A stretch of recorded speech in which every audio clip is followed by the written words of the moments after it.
A new government effort called the Hiring Initiative to Reimagine Equity, or HIRE for short, will work to expand access to jobs to underrepresented communities. The Department of Labor, along with the EEOC, have just launched HIRE to address longstanding recruitment challenges. Jenny Yang is director for the Office of Federal Contract Compliance Programs at the Labor Department. Jenny, welcome. Thank you so much, Mimi. It's terrific to be here with you. So what is the Office of Federal Contract Compliance, and how does it fit with hiring priorities? Well, OFCCP is an agency within the United States Department of Labor, and we're charged with enforcing anti-discrimination and affirmative action requirements for federal contractors. Many people don't know that federal contractors make up about 20% of the workforce. They employ a significant number of American workers, and what really excites me about our work is that we take a proactive approach. We review contractors' policies and practices, provide technical assistance, and work to expand opportunity. We identify systemic barriers from hiring, equal pay, harassment, and other issues, and we work with contractors to ensure that their practices promote equal opportunity.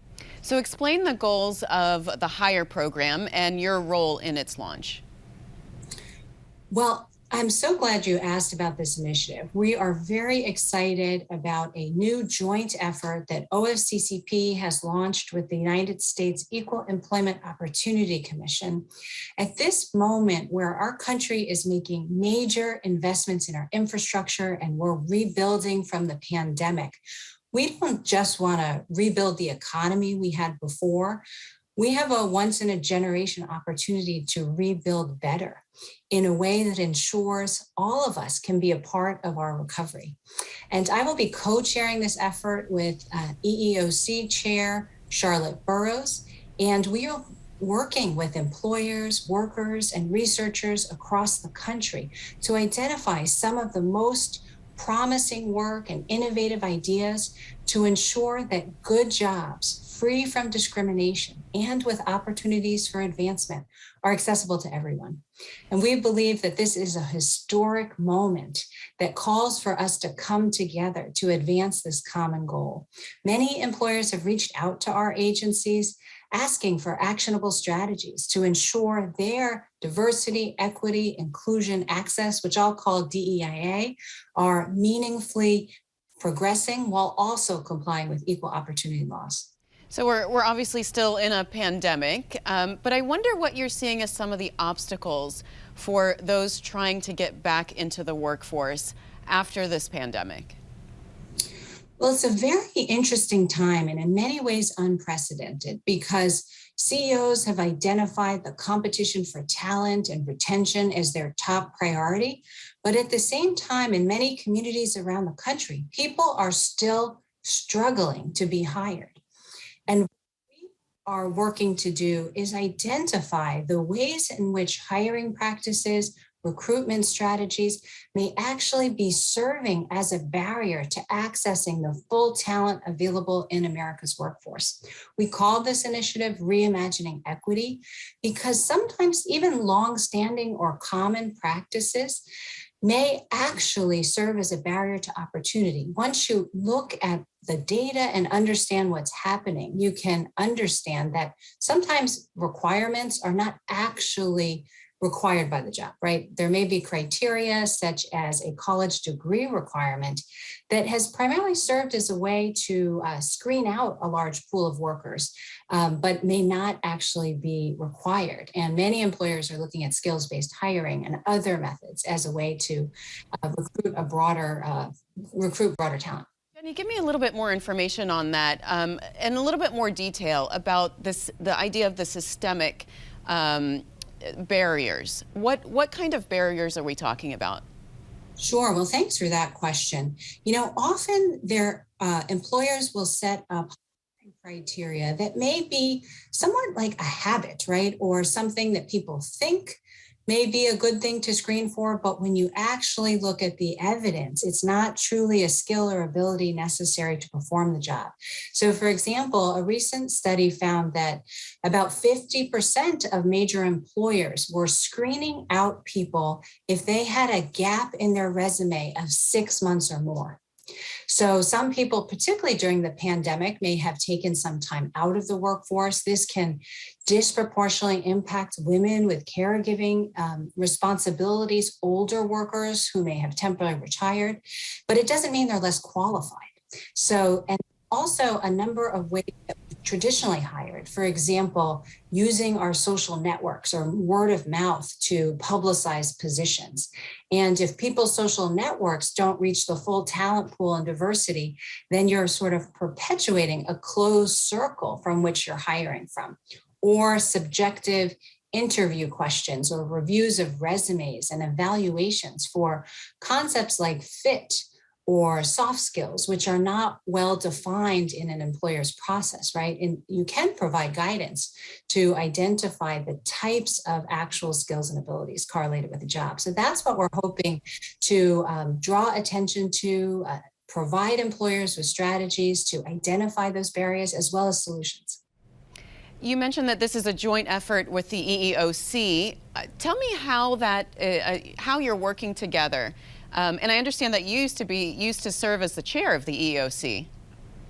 Yes, I had the honor and pleasure of serving at the EEOC during the Obama administration, and our agencies have really compatible and important authorities. EEOC covers the broader private sector workforce, as well as working with our sister agencies across the government on ensuring equal opportunity in federal employment.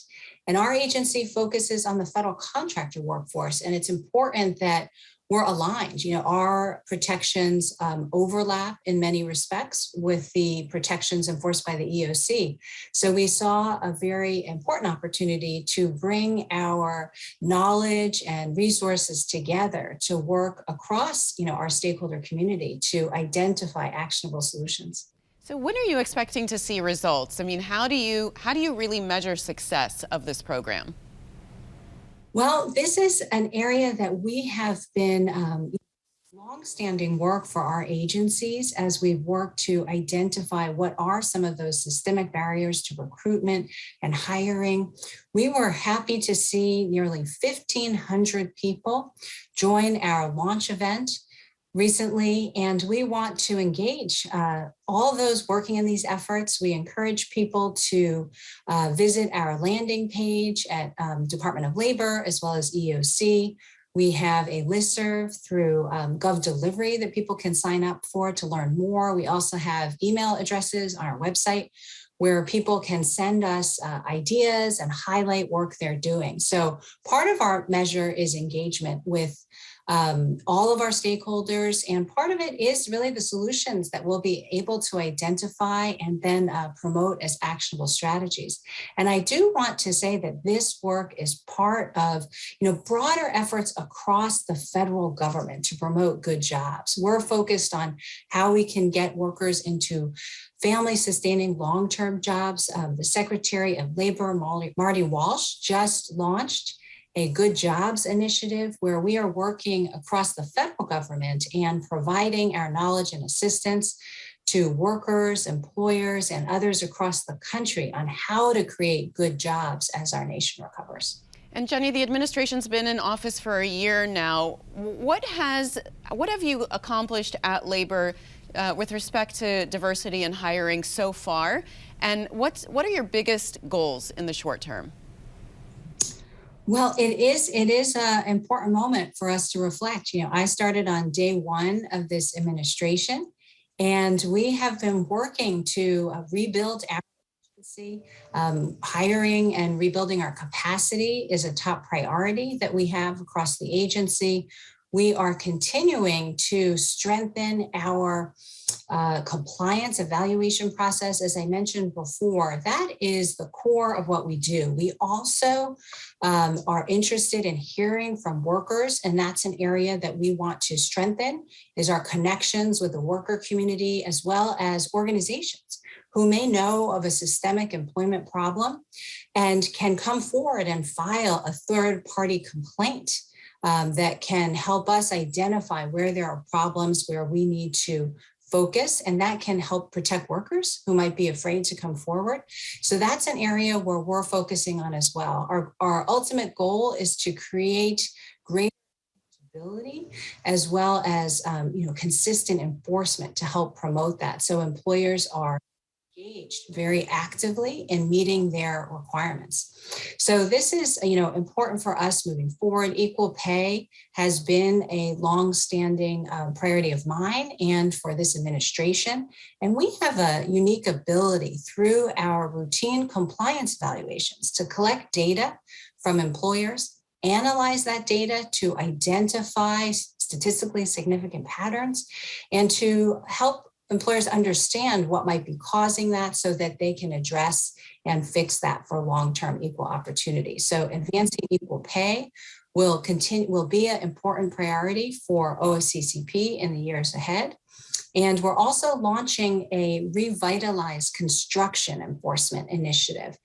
This is an important area for this administration as we invest in our infrastructure. So we're working both to evaluate construction projects across the country and to work with our sister agencies that are very interested in ensuring that their procurement process advances equal opportunity. Because across the government, President Biden has made a strong commitment to a whole of government approach to advancing equity. All right. Well, Jenny, we appreciate you being on the program, and good luck with the program. Thank you so much for having me. It's been terrific to talk with you.